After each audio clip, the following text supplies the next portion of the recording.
End of the World is an apocalypse-exploitation film, a movie that promises to bear witness to the disaster to end all disasters. And this film is a disaster in a lot of ways, but it was also an early step in the career of one genre film producer. Directed by John Hayes, End of the World stars Kirk Scott, Sue Lyon, and Christopher Lee. At a military research facility, a scientist monitoring extrastellar activity thinks he's eavesdropped on a transmission from the stars. When the messages appear to predict disasters happening on the other side of the planet, he and his wife track the other end of that interstellar call to a remote monastery in Central California. Its order of nuns have been replaced with aliens, tasked with deleting the cancerous infestation that is planet Earth out of existence.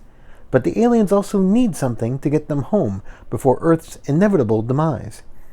Disaster films already appeal to our rubbernecking sensibilities, to witness rampant destruction from the safety of our viewing chairs.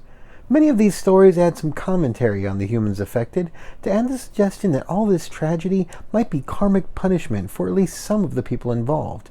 Now, expand that to a global scale, and that's an opportunity for some super schadenfreude, depending on your opinion of humanity at the moment. By those standards, End of the World isn't enough of a movie. There's enough content for a trailer and a poster, but not enough to hold it together for 76 minutes. The script is severely underwritten, starved for new ideas or unique characters. There's almost no attempt to offer an audience connection to the people on screen, and the science sounds like the words were pulled out of a hat. A library computer control center. Obviously, everything in this room has some connection with velocity-time relationships. Interstellar travel. What happened to the nuns who were here before? There was a malfunction in native velocity. A spaceship. Every scene seems to take 4 times as long as it needs to. Even riffers would be challenged by how much space and how little content this film provides. As an exploitation film, it's weak sauce. There's less than 10 minutes of destruction, and most of that is stock footage of disasters from other films. There are 4 explosions specifically created for this film, and maybe one of them isn't boring. The aliens are boring, with only 1 mask and 1 claw in the budget, and with the cheapest on-screen effects and only a scientist in a towel to offer any substitute thrills. This is a PG-level film with only its nihilistic outlook preventing it from an all-ages accessibility. So is there any reason to watch this movie? There's Christopher Lee, who in what turns out to be a double role. He gets the most exposition, so he gets the chance to build something with his standard gravitas and intensity. On the Christopher Lee scale, he's sleepwalking through this character, but compared to everybody else, this is A-game stuff. Director John Hayes makes a brief appearance as a doomed motorist, and End of the World is relatively family-friendly compared to the kind of movies John Hayes usually brought to the big screen. To folks who follow his work, this movie will feel like a cash grab. Charles Band produced End of the World early in his career, when he was still trying to get a foothold in the drive-in screens and grindhouse markets in a variety of genres.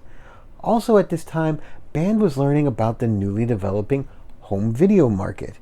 Within 2 years of the End of the World, Band would start his first video label, and over the next decade, he would become a home movie mogul, masterminding some of the most iconic franchises of the video store age. Christopher Lee is not the only familiar face in End of the World. The researcher's wife was played by Sue Lyon, who shocked the world as Lolita in the 1962 film of the same name. 3 years after End of the World, her appearance in Alligator would be her final on-screen role. The Doctor's boss was played by Dean Jagger, who won an Oscar for his role in the war film 12 O'Clock High. Lou Ayres, he was Dr. Kildare for the original film series, got nominated for an Oscar for 1948's Johnny Belinda, and was one of the orangutans in Battle of the Planet of the Apes.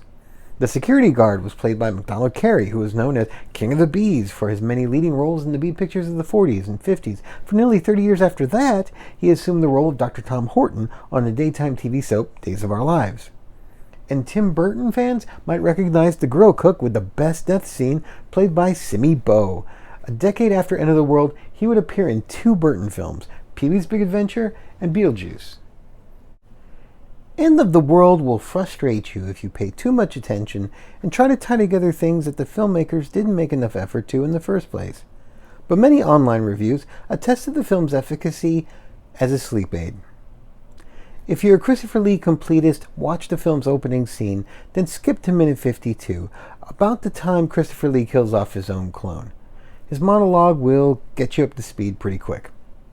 And Lee's character exits in the last 5 minutes of the film, so feel free to stick around after that all the way to the credits. Out of context, the ending is a somewhat laughable indictment of mankind, so maybe follow it up with Hitchhiker's Guide to the Galaxy and pretend they're two perspectives on the same oblivion.